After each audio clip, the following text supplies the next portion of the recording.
اعوذ باللہ من الشیطان الرجیم، بسم اللہ الرحمن الرحیم۔ سورۃ کاف آیات 31۔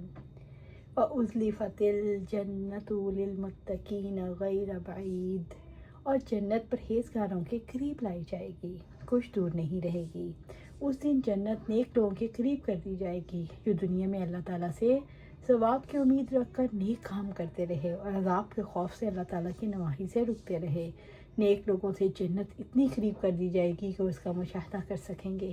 جو چیز یقینی طور پر آنے والی ہو اور وہ دور نہیں ہوتی، قریب ہوتی ہے۔ سورۃ کاف آیات 32۔ ھذا ما توعدون لکل اواب حفیظ، یہ ہے وہ چیز جس کا تم سے وعدہ کیا جاتا تھا ہر اس شخص کے لیے جو بہت رجوع کرنے والا، بڑی حفاظت کرنے والا ہو۔ یعنی یہ جنت اور اس کی ساری نعمتیں جس کا اللہ تعالیٰ نے ہر اس شخص سے وعدہ کر رکھا ہے جو اواب اور حفیظ ہو۔ اواب سے مراد جو اللہ تعالیٰ کی طرف کثرت سے رجوع کرنے والا، توبہ کرنے والا، گناہوں سے پاک رہنے والا، تمام اوقات میں محبت کے ساتھ اللہ تعالیٰ کا ذکر کرنے والا، اس سے استعانت طلب کرنے والا، اس سے خوف رکھنے والا، اس سے امید باندھنے والا اور اس پر توکل کر کے اس سے دعائیں مانگنے والا۔ حفیظ سے مراد اخلاص اور تکمیل کے ساتھ کامل ترین طریقے سے اللہ تعالیٰ کے اوامر کی تعمیر کرنا، نیز اس کی حدود کی حفاظت کرنا، جو اللہ تعالیٰ کی حدود اور اس کے ساتھ کیے گئے عہد کی حفاظت کرتا ہے۔ سورۃ کاف آیات 33۔ من خشی الرحمن بالغیب، جو بن دیکھے رحمان سے ڈر گیا۔ یہ اواب اور حفیظ کا بیان ہے جو اپنے رب کی پوری معرفت اور اس کی رحمت کی امید رکھتے ہوئے اس سے ڈرتا ہے۔ اپنی حالت غیب یعنی جب وہ لوگوں کی نظروں سے اوجھل ہوتا ہے تو خشیت الہی کا التزام کرتا ہے، اور یہی حقیقت خشیت ہے۔ رہی وہ خشیت جس کا اظہار لوگوں کی نظروں کے سامنے ہو اور ان کی موجودگی میں کیا جائے، اور کبھی کبھی ریا اور شہرت کی خواہش کا شائبہ آ جاتا ہے، یہ حقیقی خشیت پر دلالت نہیں کرتی۔ فائدہ مند خشیت تو صرف وہی ہے جو کھلے اور چھپے ہر حال میں ہو۔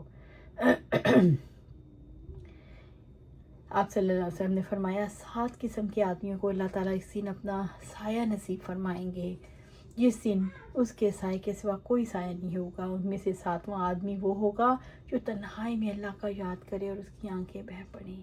وجاء بقلب منیب، اور رجوع کرنے والا دل آیا، یعنی اللہ تعالیٰ کی طرف جھکنے والا دل لے کر آیا، اس حال میں کہ اس کے دل کی ہر خوشی، اس کا ہر دایا اللہ تعالیٰ کی رضا میں جذب ہو گیا۔ ابوبکر رضی اللہ تعالیٰ عنہ فرماتے ہیں، منیب کی علامت یہ ہے وہ حق تعالیٰ کے ادب کو ہر وقت مستحضر رکھے اور اس کے سامنے تواضع اور عاجزی سے رہے اور اپنے نفس کی خواہشات کو چھوڑ دے۔ رحمان سے بن دیکھے ڈرنے سے مراد ہے دنیا میں آنکھوں سے دیکھے بغیر اس کی صفات کے علم کی وجہ سے ڈرنا۔ منیب سے مراد اللہ تعالیٰ کی طرف رجوع کرنے والا، اطاعت گزار۔ اس سے مراد قلب سلیم رکھنے والا ہے، یعنی ایسا دل جو شرک اور نافرمانیوں سے پاک ہو۔ سورۃ کاف آیا 34۔ ادخلوہا بسلام، ان سے کہا جائے گا جنت میں سلامتی کے ساتھ داخل ہو جاؤ۔ خوش نصیب لوگوں سے کہا جائے گا اللہ تعالیٰ کے عذاب سے سلامتی کے ساتھ جنت میں داخل ہو جاؤ۔ جنت میں داخلے کے وقت فرشتے بھی سلام کریں گے۔ ابو ہریرہ رضی اللہ تعالیٰ عنہ بیان کرتے ہیں کہ آپ صلی اللہ علیہ وسلم نے فرمایا، جو شخص جنت میں جائے گا وہ ہمیشہ سکون سے رہے گا، اسے کبھی کوئی تکلیف نہیں ہوگی اور نہ اس کے کپڑے وسیدہ ہوں گے، نہ اس کی جوانی ختم ہوگی۔ ذالک یوم الخلود، یہی ابدی زندگی کا دن ہے، یعنی ایسا دن جسے کبھی زوال نہیں آئے گا، نہ موت نہ کسی قسم کی تکلیف۔ عبداللہ بن عمر رضی اللہ تعالیٰ عنہ بیان کرتے ہیں کہ آپ صلی اللہ علیہ وسلم نے فرمایا، اللہ تعالیٰ جنت والوں کو جنت میں اور دوزخ والوں کو دوزخ میں داخل کرے گا۔ پھر ایک پکارنے والا ان کے درمیان کھڑا ہوگا اور کہے گا، اے جنت والوں اب موت نہیں، اور اے دوزخ والوں اب موت نہیں۔ اب ہر ایک ہمیشہ اسی حال میں رہے گا جس حال میں ہے۔ سلامتی کے ساتھ جنت میں داخل ہونے سے مراد اب کسی خوف اور خطرے، کسی اندیشے کے بغیر جنت میں داخل ہو جاؤ۔ سورۃ کاف آیات 35۔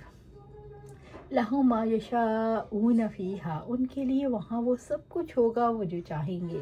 جنتی جو چاہیں گے جنت میں پائیں گے، یعنی وہ ہر چیز جس کی وہ خواہش اور چاہت رکھیں گے۔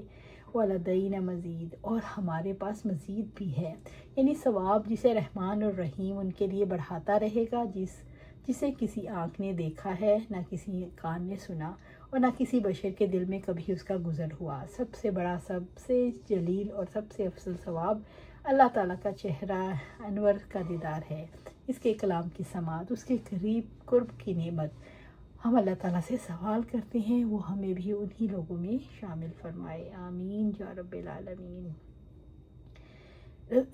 جابر رحمۃ رضی اللہ تعالیٰ نے فرمایا کہ اللہ تعالیٰ کے چہرے پر نظر ڈالنے اور اس کے دیدار کی نعمت ہوگی، جیسا کہ رب العزت نے فرمایا، جن لوگوں نے نیکی کی ان کے لیے نہایت اچھا بدلہ ہے اور کچھ مزید ہے۔ ابو سعید خدری رضی اللہ تعالیٰ نے بیان کیا کہ آپ صلی اللہ علیہ وسلم نے فرمایا، اللہ تعالیٰ جنت والوں سے کہے گا، جنت والوں، وہ بولیں گے حاضر تیری خدمت کے لیے مستعد، ساری بھلائی تیرے دونوں ہاتھوں میں ہے۔ اللہ تعالیٰ پوچھے گا، کیا تم خوش ہو؟ جواب دیں گے، کیوں نہیں، ہم خوش ہوں گے۔ اے رب، تو نے ہمیں وہ چیز عطا کر دی جو کسی مخلوق کو نہیں عطا کی۔ اللہ تعالیٰ فرمائے گا، کیا میں تمہیں اس سے افضل انعام نہ دوں؟ جنتی پوچھیں گے، اے رب، اس سے افضل کیا چیز ہو سکتی ہے؟ اللہ تعالیٰ فرمائے گا، میں اپنی خوشی تم پر اتارتا ہوں اور کبھی تم سے ناراض نہیں ہوں گا۔ اللہ سبحانہ تعالیٰ ہمیں بھی ان میں شامل فرمائے جس سے اللہ خوش ہو جائے اور کبھی ناراض نہ ہو۔ اللہ سبحانہ تعالیٰ میں جنت الفردوس کے اعلیٰ مقام پر جگہ دے اور اللہ وہاں اپنے پاس ہمیں گھر عطا فرمائے، آمین یا رب العالمین۔